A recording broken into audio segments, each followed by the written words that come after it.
The live TV, सच सबसे आगे। नमस्कार, द लाइव टीवी आप देख रहे हैं, आपके साथ मैं हूं आदित्य कुमार। हिमाचल प्रदेश और कर्नाटक जीतने के बाद कांग्रेस में दो गुना उत्साह दिखाई दे रहा है, क्योंकि दो राज्यों में भारतीय जनता पार्टी को पटखनी लगाई है।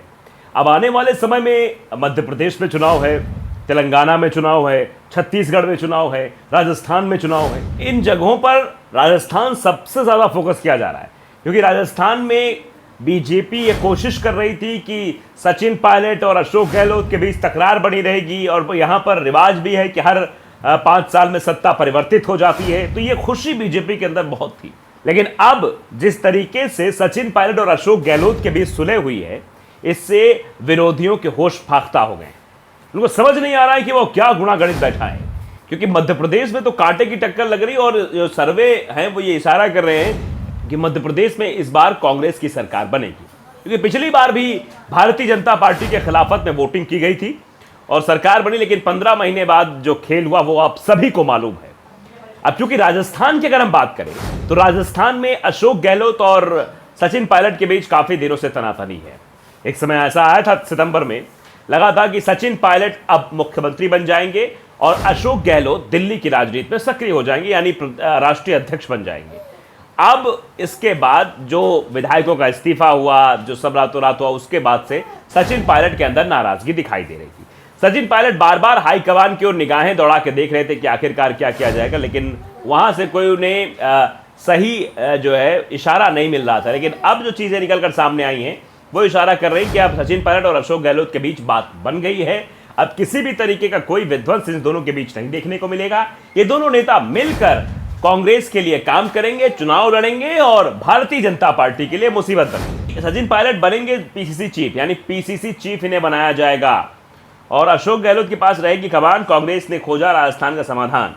पार्टी नेताओं को लगता है कि सिद्धारमैया और डीके शिवकुमार जैसे दो बड़े नेताओं को साथ लाकर कांग्रेस ने फतेह हासिल की है। इस लिहाज से राजस्थान में भी दोनों नेताओं के बीच विवाद खत्म होना बेहद अहम माना जा रहा है। दरअसल हर जगह समस्या थी। जब 2018 के चुनाव हुए थे, उस वक्त भी समस्या सबसे बड़ी खड़ी थी कांग्रेस के पास कि दो लोगों में कैसे समझौता कराया जाए।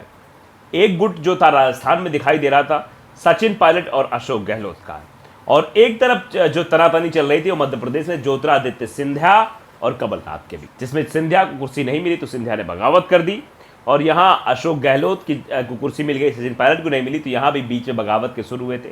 ऑपरेशन लोटस की सुगबुगाहट यहाँ भी हुई थी। और अब जब कर्नाटक में सरकार बनी तो डीके शिवकुमार और सिद्धारमैया के बीच तनातनी की बातें निकलकर सामने आई, लेकिन फिलहाल कांग्रेस ने उसे ही मैनेज कर लिया। और अब अशोक गहलोत और सचिन पायलट के बीच जो तनातनी थी, क्योंकि सचिन पायलट लगातार अनशन कर रहे थे, रैलियां कर रहे थे, अपनी सरकार को कटघरे में खड़ा कर रहे थे, जिससे नुकसान जो है वो कांग्रेस को होता हुआ दिखाई दे रहा था। लेकिन अब इसको साध लिया गया है। राजस्थान कांग्रेस में जारी संकट को लेकर आलाकमान भी अलर्ट पर है। खबर है कि विधानसभा चुनाव के मद्देनजर पार्टी ने सचिन पायलट और मुख्यमंत्री अशोक गहलोत के बीच सुलह का रास्ता खोज लिया है। हालांकि पार्टी ने आधिकारिक तौर पर इसे लेकर कुछ नहीं कहा है। अटकलें लगाई जा रही। कांग्रेस नेतृत्व के नए प्लान से सीएम गहलोत खास खुश नजर नहीं आ रहे हैं। एक मीडिया रिपोर्ट के अनुसार कांग्रेस आलाकमान ने पायलट को प्रदेश कांग्रेस कमेटी का अध्यक्ष बनाने की योजना बनाई है। इसके बारे में सीएम अशोक गहलोत को भी जानकारी दे दी गई है। अब कहा जा रहा है कि सीएम इससे खुश नहीं है, क्योंकि मौजूदा अध्यक्ष गोविंद सिंह डोटासरा है और उनकी मौजूदगी जाट मतदाताओं को लामबंद करने में मदद कर सकती है। रिपोर्ट के अनुसार गहलोत का कहना है कि भाजपा ने हाल ही में जाट नेता सतीश पुनिया को प्रदेश अध्यक्ष से हटाया है। ऐसे में अगर कांग्रेस भी डोटासरा को हटा देती है तो भाजपा खिलाफ जारी जाट समुदाय में गुस्से का फायदा ले सकेगी। कांग्रेस शासित राजस्थान में इस साल के अंत में विधानसभा चुनाव होने हैं, इसलिए नजर ज्यादा जो है तगड़े से जमाई जा रही है। तो ये समीकरण जो दिखाई दे रहे हैं, अगर पीसीसी अध्यक्ष बनाए जाते सचिन पायलट, तो सचिन पायलट के हाथ में एक कमान होगी। दरअसल सचिन पायलट के अंदर गुस्सा इस बात का है कि सचिन पायलट को इस बात के लिए उन्हें पद से हटाया गया कि उन्होंने पार्टी में बगावत की थी। वो कांग्रेस की सरकार गिराना चाह रहे थे, ऐसा उन पर आरोप लगा था। उस वक्त सब कुछ सुधर हो गया, सही हो गया था और उनके ऊपर गाज गिरी थी। लेकिन जब सितंबर में यह हुआ कि अब अशोक गहलोत को दिल्ली की राजनीति में सक्रिय होना है, उन्हें राष्ट्रीय अध्यक्ष का चुनाव लड़ना है पार्टी का, और वहां पर जो है मुख्यमंत्री की कमान सचिन पायलट को सौंपनी है, तो वहां भी विधायकों की बगावत के पीछे अशोक गहलोत का हाथ माना गया। अब अशोक गहलोत पर कोई कार्रवाई नहीं हुई, अशोक गहलोत पर कोई भी एक्शन नहीं हुआ। इसी बात को लेकर सचिन पायलट नाराज दिखाई दे रहे हैं कि जब हमने किया तो हमारे ऊपर तो एक्शन हो गया, हमें तो तुरंत पार्टी के प्रदेश अध्यक्ष पद से हटा दिया गया, हमें तो तुरंत डिप्टी सीएम पद से हटा दिया गया, लेकिन यही कार्रवाई अशोक गहलोत पर क्यों नहीं हुई? अशोक गहलोत ने भी पार्टी आलाकमान के फैसलों के खिलाफ जाकर बगावत की थी।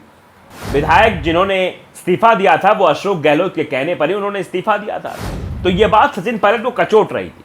अब जब ये सामंजस्य बिठाने की आलाकमान ने कोशिश की है कि सचिन पायलट को पीसीसी का अध्यक्ष बनाया जाएगा, तो इससे कहीं ना कहीं ये देखा जा रहा है कि थोड़ी पकड़ जो है वो अशोक गहलोत की कमजोर हो रही है। इसीलिए अशोक गहलोत के अंदर थोड़ा इसको लेकर मनमुटाव जरूर आ रहा है कि आखिरकार ऐसा क्यों क्या किया जा रहा है, गोविंद सिंह डोटासरा को क्यों हटाया जा रहा है, जाट समुदाय में एक नाराजगी आ सकती है, फलाना ढिमकाना, इस तरह के र्यूमर्स भी फैलाए जा रहे हैं। चुनाव महत्वपूर्ण है, 6 महीने के अंदर चुनाव होना है और रिवाज भी साथ साथ चल रहा है कि हर 5 साल में सत्ता परिवर्तन हो जाता है। वो रिवाज भी कांग्रेस के खिलाफ है। एंटी इनकम्बेंसी फैक्टर अलग है, गुटबाजी अलग है। ये सब चीजें कांग्रेस के लिए नुकसानदेह साबित हो सकती हैं। सबसे बड़ी बात तो यह है कि कांग्रेस को पहले आंतरिक कलह और आंतरिक गुटबाजी से होकर बाहर निकलना है और शायद इसकी कोशिश जो है वो अब शुरू हो गई है। रिपोर्ट में कांग्रेस सूत्रों के हवाले से बताया गया है कि पार्टी ने गहलोत को जाट उप मुख्यमंत्री चुनने के लिए खुली छूट दे रखी है। कहा जा रहा है कि सीएम के करीबी डोटासरा इस दौड़ में सबसे आगे है। इधर खबर यह भी है कि पायलट भी विधानसभा चुनाव तक प्रदेश अध्यक्ष पद पर बनने पर तैयार हो गए हैं। मतलब वो प्रदेश अध्यक्ष बनने को तैयार हो गए चुनाव तक, यानी चुनाव उनके नेतृत्व में लड़ा जाएगा। फिर उनके और कोशिश ये भी है कि अशोक गहलोत भी चाहते हैं कि ज्यादा से ज्यादा उनके समर्थकों को टिकट मिले, सचिन पायलट भी चाहते हैं कि उनके समर्थकों को टिकट मिले। दरअसल दोनों गुट ये चाहते हैं कि उनके समर्थकों को टिकट ज्यादा मिले ताकि जब सीएम बनने की बात आए तो अपने दावे को मजबूत कर सके, ताकि उनके पीछे विधायकों का संख्या बल होगा। यह भी एक रणनीति होगी, इसी रणनीति के तहत भी काम किया जा रहा है। तो ये भी अशोक गहलोत तो काफी जो है कचौटी की, अगर प्रदेश अध्यक्ष उनके पास चला गया तो फिर दिक्कत हो जाएगी। अभी माना जा रहा है कि कांग्रेस ने कर्नाटक विधानसभा चुनाव के नतीजों को देखते हुए पायलट और गहलोत में तत्काल सुलह कराने की कोशिश कर रही है। पार्टी नेताओं को लगता है कि सिद्धारमैया और डीके शिवकुमार जैसे 2 बड़े नेताओं को साथ लाकर कांग्रेस ने फतह हासिल की है। इस लिहाज से राजस्थान में भी दोनों नेताओं के बीच विवाद खत्म होना अहम है। रिपोर्ट के अनुसार सूत्र बताते हैं कि राजस्थान में दोनों ही नेताओं से कुछ समय से बातचीत जारी है, साथ ही समझौते के लिए तैयारियां भी पूरी कर ली गई है। संभावनाएं जताई जा रही है कि पार्टी के राष्ट्रीय अध्यक्ष मल्लिकार्जुन खड़गे जल्द पायलट और गहलोत से मुलाकात भी करने वाले हैं। इसके अलावा वसुंधरा राजे की अगुवाई वाली पुरानी सरकार के खिलाफ जांच के लिए भी जल्दी समिति गठित की जा सकती है। तो ये सब चीजें हो रही हैं। फिलहाल तो इशारा इसी ओर है, ये कुछ बड़ा होने वाला है। लेकिन जिस तरीके से अशोक गहलोत और सचिन पायलट के बीच सामंजस्य बनाने की कोशिश कांग्रेस की ओर से की जा रही है, इससे जरूर दांत खट्टे हो जाएंगे भारतीय जनता पार्टी के उन नेताओं के जो समझ रहे थे कि इस गुटबाजी का हम पूरा फायदा उठा ले जाएंगे, चुनाव तो हम ही जीत जाएंगे। तो अब उनको ये समझ आने लगा होगा कि अगर ये दोनों नेता एक हो जाएंगे, दोनों की ताकत, एक युवा और दूसरा जो है समझदार व्यक्तित्व, अनुभव, जब साथ मिल जाएंगे तो कैसे जो है एक बार रिवाज भी परिवर्तित होते हुए देखे हैं, आपने भी देखे कई बार। अभी हाल फिलहाल में कई रिवाज पलटे हैं, तो क्या ये रिवाज भी पलटेगा, ये देखने वाली बात होगी। तो द लाइव टीवी को अगर आपने सब्सक्राइब नहीं किया है, सब्सक्राइब जरूर करिए, बेल आइकन दबाइए ताकि सच खबर आप तक पहुंचती रहे। नमस्कार। द लाइव टीवी, सच सबसे आगे।